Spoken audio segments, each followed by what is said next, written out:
বন্ধুরা সব কেমন আছো? আশা করি ভালো আছো। আমি একটা খুব ভালো নাই। আমাকে 2 থেকে 3 দিন হয়ে গেল, জ্বর হচ্ছে অনেক।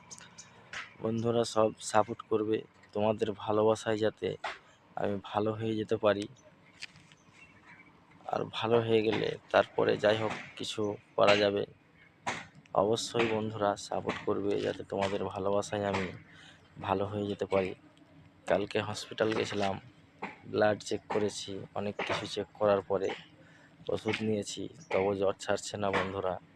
অবশ্যই তোমাদের ভালোবাসায় যাতে আমি ভালো হয়ে যেতে পারি, এটাই আজকে বলার ছিল আমার। আর কিছু আজকে বলছি না, এটাই শেষ।